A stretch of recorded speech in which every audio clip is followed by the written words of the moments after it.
오늘 우리에게 주신 말씀은 구약성경 예레미야 애가서 2장 17절에서 19절까지의 말씀입니다.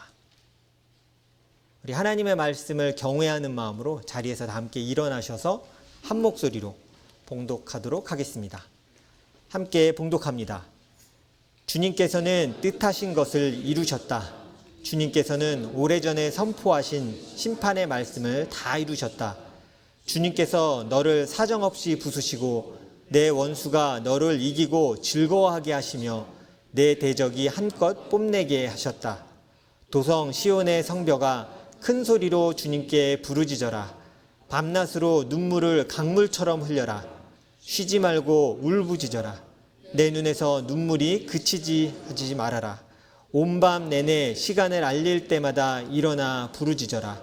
물을 쏟아 놓듯 주님 앞에서 내 마음을 쏟아 놓아라. 거리 어기어기에서 굶주려 쓰러진 내 아이들을 살려달라고 그분에게 손을 들어 빌어라. 아멘. 앉으시기 바랍니다. 오늘은 부끄러워도 나아가라 라는 제목으로 함께 말씀 나누도록 하겠습니다. 우리가 잘 아는 성경 이야기 중에 예수님의 비유들이 참 많이 나옵니다. 보통 여러분 이제 성경책 가지신 분들을 보시면 성경책 중에 그런 성경책이 있습니다. 예수님이 하신 말씀은 색깔을 빨간색이나 다른 색 컬러로 해놓은 성경들이 있어요. 그래서 이거 예수님이 직접 하신 말씀이구나를 조금 쉽게 알려준 성경들이 있습니다. 제가 봤을 때 대부분 여러분이 교회에서 구입한 성경은 그렇게 아마 돼 있을 겁니다. 따로 보실 수 있을 거예요. 특별히 사복음서에 여러 가지 이렇게 나오기도 하지만 누가복음에 나오는 이야기 중에 여러분이 잘 아는 이야기 하나가 있습니다. 1번 저 제목을 보면 무슨 이야기일까요? 탕자 이야기 아마 들어보셨을 겁니다. 예수님이 말씀하신 비유이죠. 근데 가끔 이 탕자를 찾기 위해 성경 검색이나 온라인에서 탕자로 했는데 성경에 안 나온다고 하신 분들이 계시더라고요. 네, 탕자란 단어는 성경에 안 나와서 그럽니다. 이건 그냥 그 본문을 읽고 사람들이 탕자 뜻이 뭔지 아세요? 지극히 방탕한 사나이 이런 뜻이에요. 사전 제가 찾아보니까. 요즘 거의 쓰지 않는 말이에요. 청소년들 젊은 세대는 탕자가 뭐야? 탕후루나 들어봤지, 그죠? 탕자, 조금 더 옛날 성경에 탕아 이렇게 표현을 쓰기도 하는데 거의 안 쓰는 단어이긴 하죠. 방탕한 아들이란 뜻입니다. 그래서 스포일드 선 이게 아니라 보통 이제 영어권에서 얘기할 때 잘 보시면 prodigal son 이렇게 표현하는 게 우리가 얘기하는 탕자예요. 이 흥청망청 사용한 방탕한 아들 말할 때 보통 이런 표현들을 씁니다. 잘 아시는 내용이니까 제가 다 설명해 드릴 필요는 없을 것 같아요. 그래도 또 혹시 처음 들으시는 분들이 계실 수 있으니까 간단하게 설명을 좀 드리겠습니다. 한 아버지에게 아들 둘이 있었죠. 그 아들 둘 중에 두 번째 아들이 아빠에게 요청합니다. 어떤 요청을 했냐면 아빠 내가 받을 유산 미리 주세요. 이렇게 얘기한 겁니다. 근데 여러분 이게 되게 괘씸한 말이에요. 전에도 제가 나눔하거나 할 때 살짝 얘기했지만 아빠 나 유산 주세요 이 얘기거든요. 그 당시 문화권에서는 이 얘기야. 아빠 어차피 죽을 거잖아요. 죽을 거니까 내가 받을 거 땡겨주세요. 이 소리입니다. 더 심하게 말하면 이거야. 아빠 되게 오래 사네요. 제 거 그냥 주세요. 못 기다리겠으니까 주세요라고 얘기한 거야. 그 울명 말하는 무슨 이 나쁜 놈 같이 우리가 느껴져요. 나쁜 놈이에요. 이게 어떤 의미가 담고 있냐면 아들이 이렇게 얘기하는 거야. 그 재산은 나의 권리예요, 아빠. 맞잖아요. 어차피 아빠 거 장자에게 2배 주고 나면 나머지 건 제 거잖아요. 둘째라도. 반반은 안 돼도 좋으니까 저한테 제 몫을 주세요. 이렇게 얘기하는 거예요. 그러니까 당연한 자기 권리라고 생각하는 거예요. 자기가 아빠 밑에 살아가면서 지금 누리고 살아가고 있는데 어떤 생각을 한 거냐면 아들로서 내가 이거 누리는데 이거 완전히 내 걸로 좀 소유를 삼아야겠다. 이 생각을 하고 아빠한테 요청을 한 거죠. 그래서 아버지에게 자기 몫을 받아서 먼 곳으로 갔다라고 성경은 얘기를 합니다. 본문을 이렇게 얘기하고 있어요. 며칠 뒤에 작은 아들은 제 것을 다 챙겨서 먼 지방으로 가서 어떻게 살았다고요? 방탕하며. 영어 표현 보세요. He wasted all his money in wild living. 그러니까 나가서 그냥 뭐 기준도 없고 그냥 마음대로 하고 싶은 대로 하면서 살았던 겁니다. 청소년들 중에 이걸 꿈꾼 사람은 없죠. 나도 빨리 땡겨. 내 원대로 살아야겠다. 어떻게 되는지 오늘 성경에서 알려주니까 잘 들으세요. 그렇게 하면 안 됩니다. 이 아들이 이렇게 살았다가 어떻게 되는지 성경이 이렇게 얘기하고 있는데요. 며칠 뒤에 그 방탕하게 살면서 재산을 다 낭비했다라고 표현을 하고 있는 거예요. 재산 다 썼습니다. 근데 성경을 보면 엎친 데 덮친 격으로 그 해에 그 지역에 흉한 흉년이 든 거예요. 아주 심한 흉년. 그러니까 bad, 갑자기 단어가 생각이 안 나네요. 이 harvest. 아이고, 지난주에 쓴 그 단어가 생각이 안 나네요. 흉년이 들었어요. 뭐 거둘 것이 없어서 먹을 것이 없는 거예요. 지금처럼 뭐 돈으로 주고 사고 이런 때가 이제 흉년이 되면 다 같이 굶는 겁니다. 흉년까지 와서 돈도 잃었죠. 사람들 인심도 각박해지잖아요. 예. 어디에서 인심 난다고 그래요? 곳간에서 인심 난다고. 사람들도 좀 풍성할 때 이렇게 좀 내줄 수 있는 거잖아요. 그러니까 사람들이 나 먹을 게 없는데 다 내주질 않는 거예요. 그래서 머리로 생각한 거예요. 어디 가면 공짜로 얻어먹을 수 있을까? 그래서 어디 갔어요? 돼지 치는 그 돼지를 여러 마리 기르는 집에 가서 저 먹고 자게 좀 해주세요 부탁한 겁니다. 그러면 뭘 먹을 수 있을까요? 공짜로. 적어도 돼지가 먹는 것들은 내가 좀 옆에서 얻어먹을 수 있지 않을까. 그러니까 이쁘다 하면서 이렇게 주워 먹어도 되잖아요. 그러니까 이거를 원해서 자기가 갔던 거야. 가끔 우리가 생각하면 저는 어릴 때 이 주일학교 선생님들이 올바로 알려줘야 됩니다. 저한테 뭐라고 얘기해 주시냐면 이 탕자가 돼지가 먹는 꿀꿀이죽을 나눠 먹었다고 그러는 거예요. 저한테.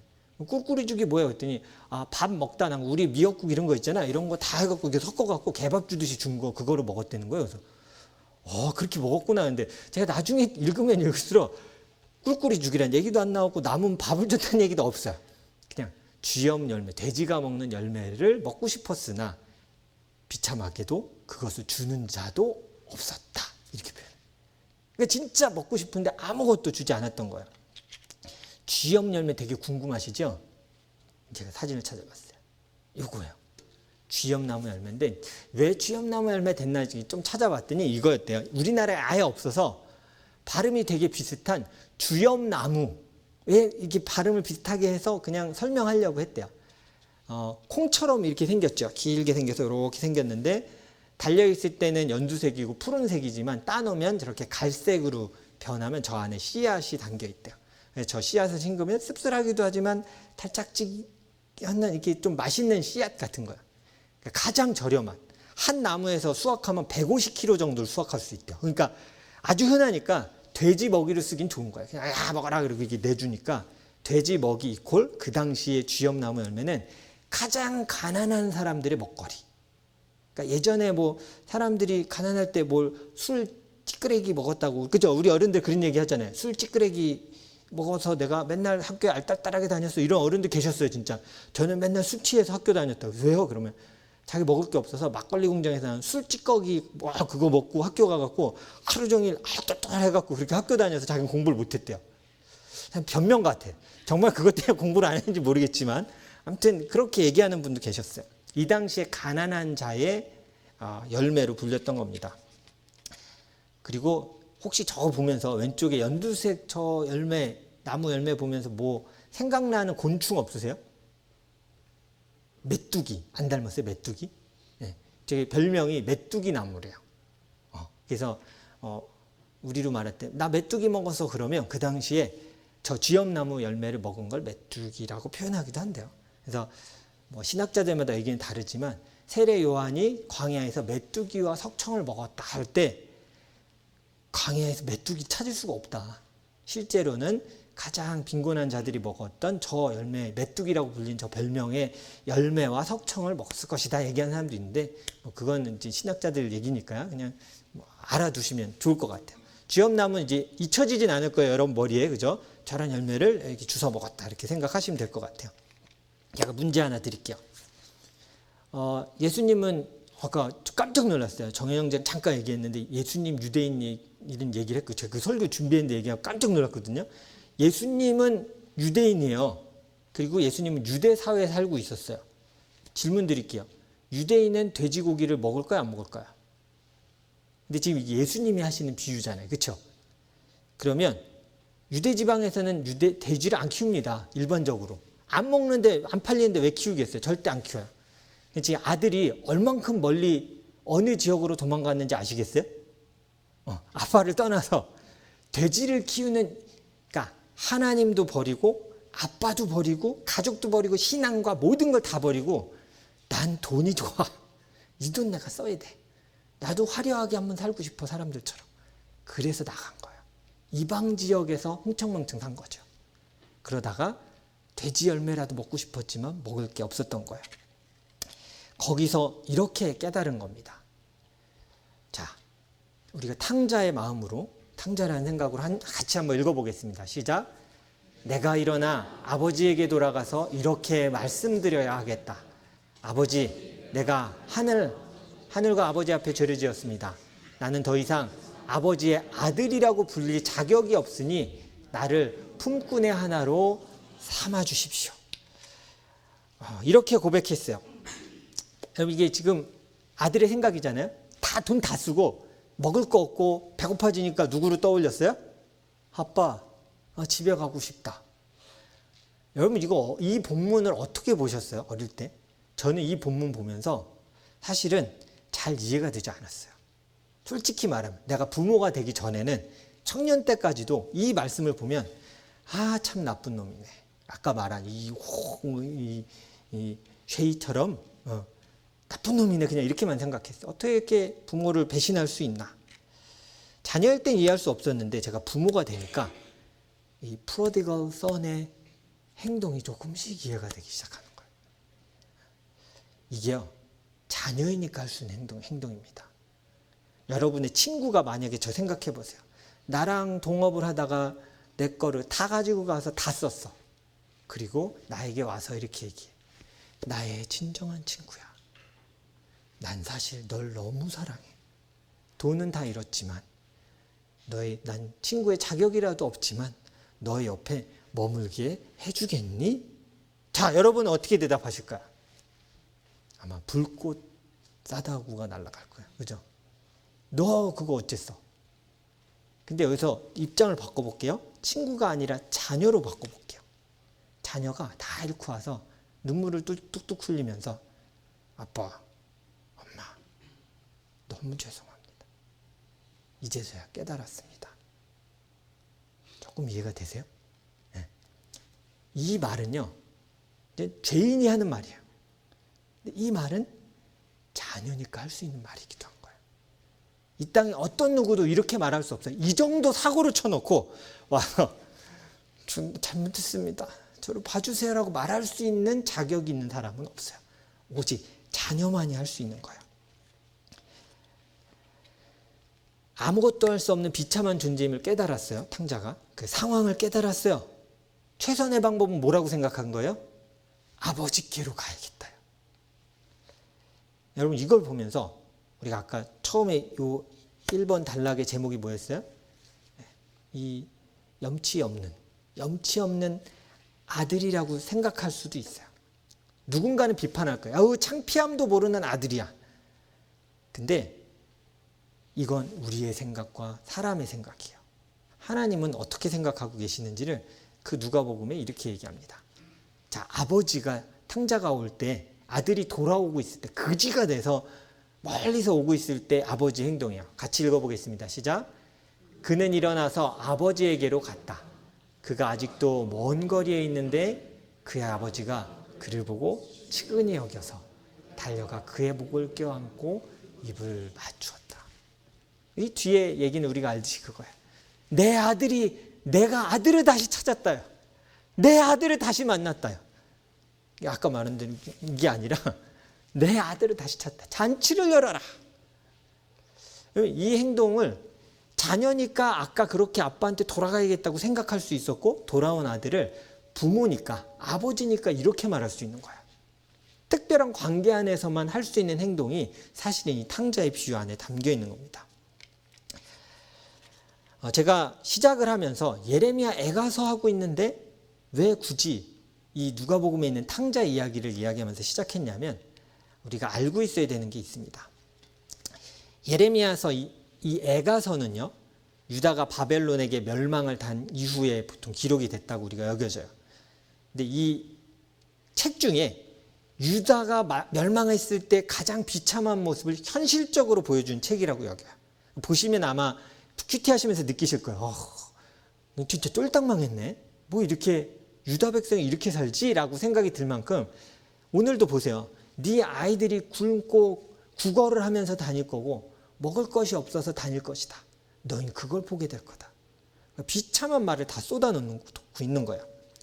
그래서 과거에 하나님이 심판하시겠다고 했던 그 예언의 말씀이 여기서 짠 이루어지는 것들. 내가 말했었지. 너희가 끝까지 거부하다가 그 예언대로 이루어졌음을 보여준 책이기도 해요. 이 비참한 탕자의 상황을 한번 지금 이스라엘 유다의 모습을 생각해 보시고요. 아까 제가 처음에 시작할 때 얘기했던 탕자의 모습 한번 동시에 떠올려 보세요. 되게 비슷하죠. 내가 되게 축복받고 선택받은 민족이라고 다 내 거라고 생각하고 살아가고 있다가 한순간에 다 잃고 내가 할 수 있는 게 없구나. 아버지께로 가야겠구나. 제가 이 탕자의 비유를 처음 시작할 때 말했던 이유가 이거예요. 예레미야서를 읽으면서 떠나지 않은 이미지 하나가 그거였어요. 이거 그냥 탕자 이야기네.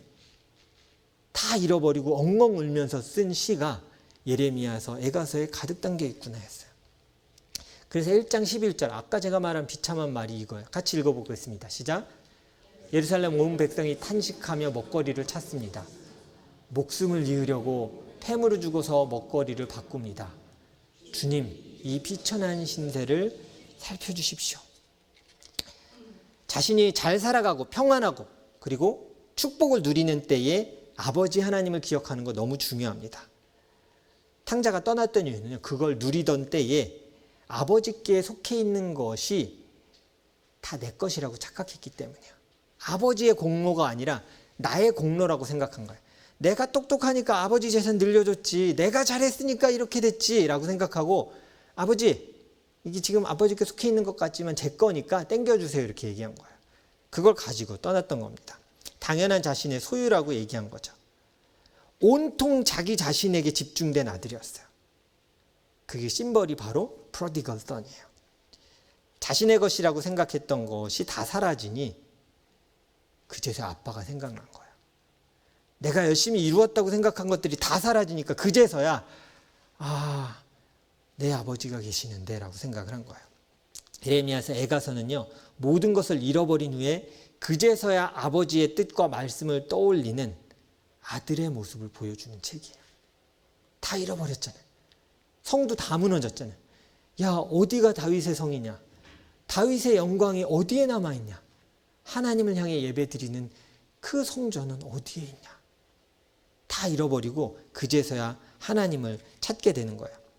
그리고 백성들이 말하게 되는 겁니다. 저 말하는 이 마지막 걸 보세요. 주님, 이 비천한 신세를 살펴주십시오.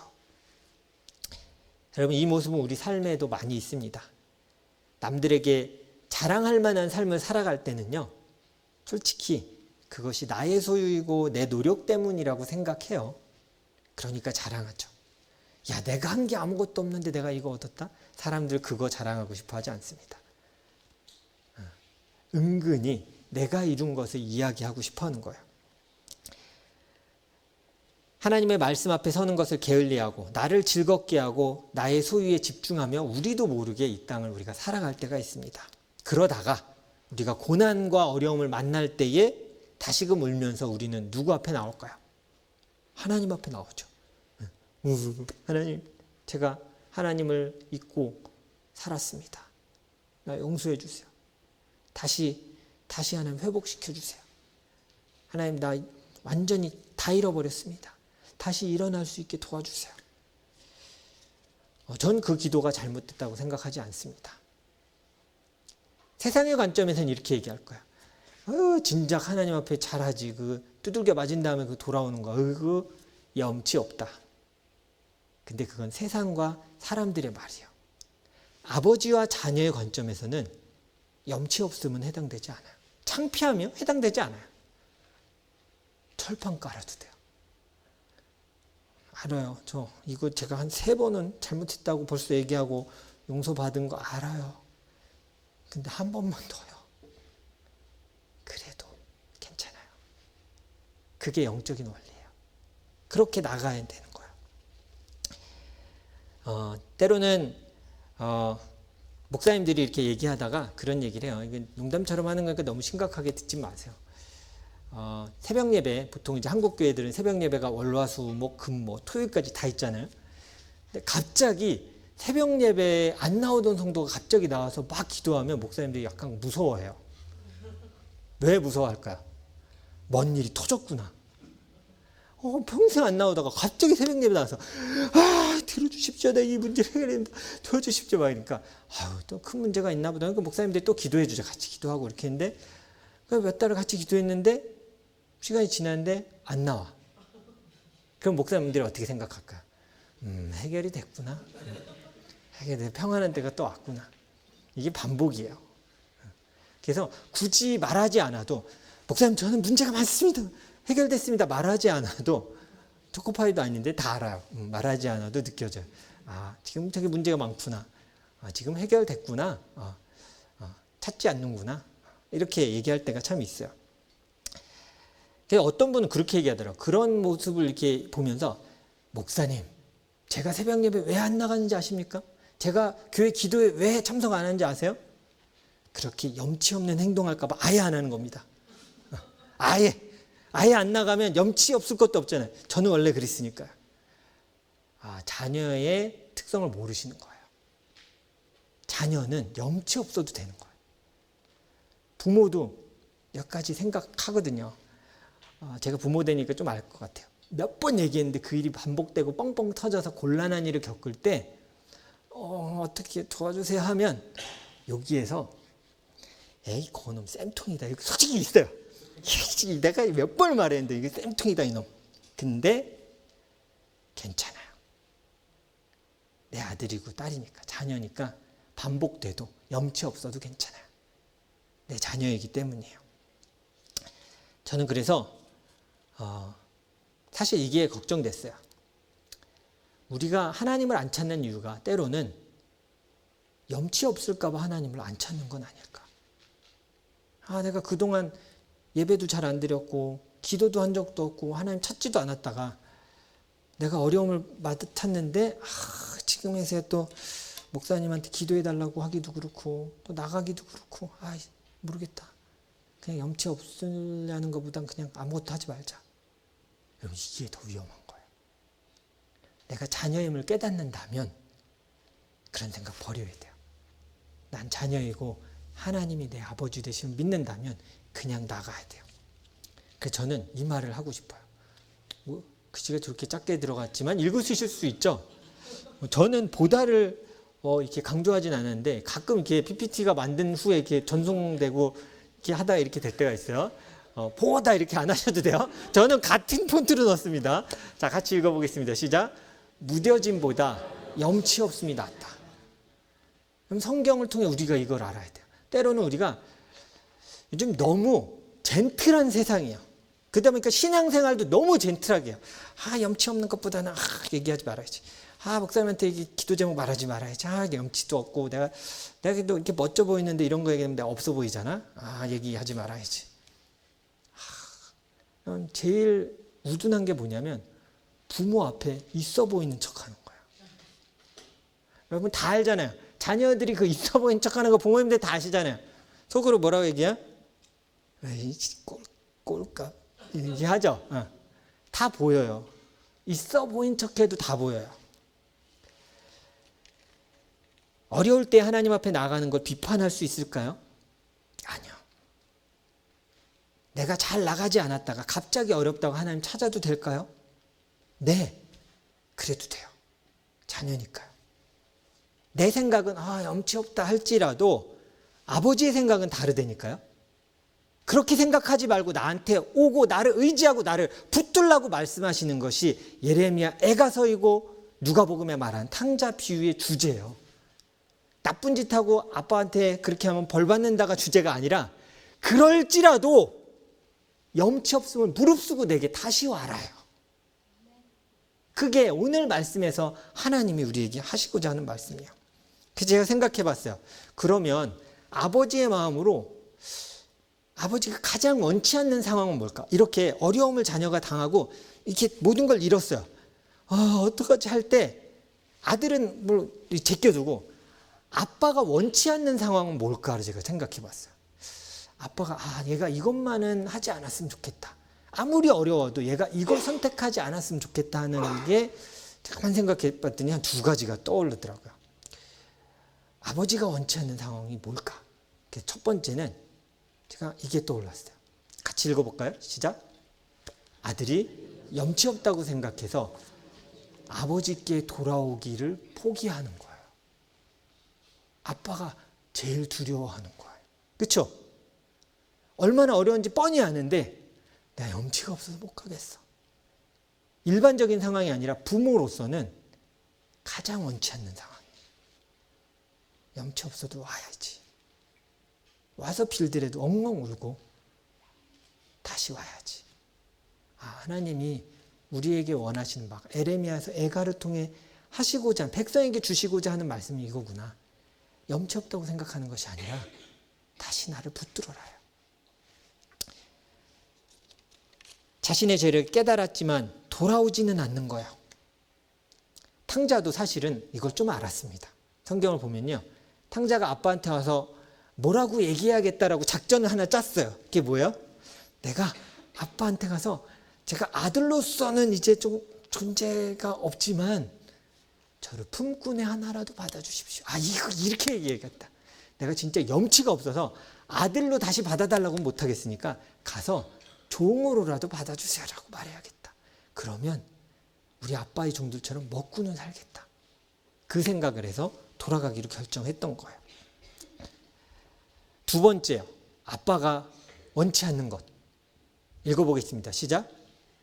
죄와 비참함에 무뎌지는 거예요.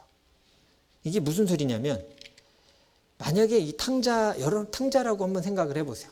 여러분의 삶은 이겁니다. 아침에 일어나서 쥐엄나무 주고 던져주고 나도 배고프니까 돼지 먹는데 옆에서 이렇게 돼지를 쓰다듬으면서 열매를 먹어요. 야 이거 그래놀라 같이 아주 맛있고 헬디한데 이렇게 먹어요. 일단 먹는다고 쳐요. 근데 내 주변은 돼지 똥이고 돼지 오줌이고. 돼지 축사 가보셨어요? 돼지 축사 냄새를 안다. 이분은 인생의 고난 아시는 분이에요. 정말 제가 첫 번째 사역지 옆에 돼지 축사가 있었거든요. 시골교회여서. 정말 형용할 수 없는 냄새입니다. 그리고 냄새가 배요. 몇 시간 그 주변에서 뭘 사역을 하잖아요. 냄새가 배요. 가끔 여기도 바람이 잘못 온 날 이 시 외곽 지역에 있는 돼지 축사 냄새가 리자인의 시내로 올 때가 가끔 있어요. 맡아보신 적 있으세요? 고귀하게 사셨군요. 저는 몇 번 맡아봤어요. 저희 집에 나더라고요. 저희 집에서 나는 건 아닙니다. 멀리서 바람을 타고 느껴져. 이거 바람 방향이 바뀌니까 이게 어딘가 저 방향 어디에 돼지 축사가 있구나 이렇게 느껴질 때가 있어요. 사는 거예요. 돼지랑 살고 돼지 축사랑 살고 이방인들 사이에 하나님을 버리고 그냥 살아가면서 무뎌지는 거예요. 내가 얼마나 죄인인지도 모르겠고 그냥 됐어 이 정도 살면 돼. 비참하지만 쥐엄나무 열매 빈곤한 자의 그 열매 먹으면서 좀 살면 괜찮을 것 같아. 됐다? 거기에서 자기 만족을 누리는 거예요. 부모가 원치 않는 거예요. 그 비참한, 자신의 그 비참한 상황이 매일 반복되니까 어떻게 여겨져요? 무뎌지는 거야. 내가 어떤 존재인지도 있고 아빠에게 내가 어떤 자녀인지도 다 잊은 거야. 나는 원래 쥐엄나무 돼지 옆에서 똥오줌 구르면서 먹는 놈이야. 난 원래 이렇게 사는 거야. 내 삶은 원래 이랬어. 염치가 없어서 하나님을 향해 부르짖지 못하고 계십니까? 아니면 부르짖어도 소용없는 것 같아서 무뎌져서 하나님을 찾지 않고 있는 건 아닙니까? 우린 하나님의 사랑과 인자하심을 신뢰해야 합니다. 예레미야서, 에가서는 별명으로는 슬픔의 시예요. 그래서 제가 새벽 기도회 때 에가서 시작을 뭐라고 말한다고 얘기했죠? 슬프다. 이거 시작이 이렇게 슬프다. 이게 원어로는 슬프다 이렇게 하고 시작이 돼요. 그래서 이 슬프다 하고 이 5개의 시 5장으로 돼 있으니까 사람들이 이렇게 생각해요. 그냥 슬픔을 넋두리 하듯이 왁 썼나 보다 이렇게 생각하는데, 여러분 예레미야서 에가는 굉장히 정교한 시입니다. 하나하나 알파벳까지 맞춰서 쓴 아주 정교한 슬픔의 시예요. 히브리어에는 22개의 이 자음이 있거든요. 자음이 있는데 A, B, C, D 이렇게 22개가 있는데, 혹시 성경책 가지신 분 1장이 몇 절까지 있는지 한번 찾아보시겠어요? 성경책이 있으신 분이 있으세요? 예레미야서 에가가 몇 절까지 있을까요? 22절까지 있습니다. 그죠? 자, 성경책 가지신 분 2장을 보세요. 2장은 몇 절까지 있을까요? 22절까지 있죠. 4장은 몇 절까지 있을까요? 빨리 보세요. 22절까지 있어요. 5장은요? 22절. 당연하니까 물어보겠죠. 3장은요? 다른데? 잘 찾아보셔야 돼요. 3장 몇 절까지 있어요? 66절까지 있어요. 이걸 어떻게 만들었냐면 A로 시작되는 단어로 문장을 써놓고요. 2절 B, 3절 C 이렇게 해서 22개의 절로 한 장의 시를 만드는 게 1장이고요. 2장이고 3장이 66절인 이유는 뭐예요? ABCD에서 우리로 히브리어로 말하면 22개 알파벳을 다 쓰고 다시 A부터 시작해서 22개 쓰고 다시 A부터 쓰고 22개 써서 66절을 만든 거예요. 그러니까 얼마나 정교한 시인지 아시겠죠? 이거 얼마나 쓰기가 어렵겠어요. 슬픔을 담아서 정제해서 하나님 앞에 있는 백성의 모습을 써내려간 거예요. 제가 이걸 찾으면서 넋두리가 아니었구나. 슬픔을 막 하면서 하나님 앞에 자녀가 돌아가야 함을 쓴 슬픔의 시구나. 얼마나 애절한지 느껴지는 거예요.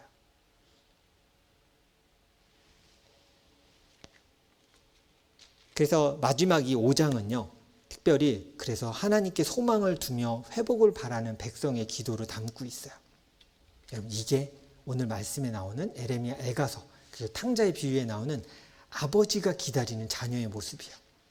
죄로 인해 심판받을지라도 창피함을 생각하지 않고 아버지를 찾으라는 거예요.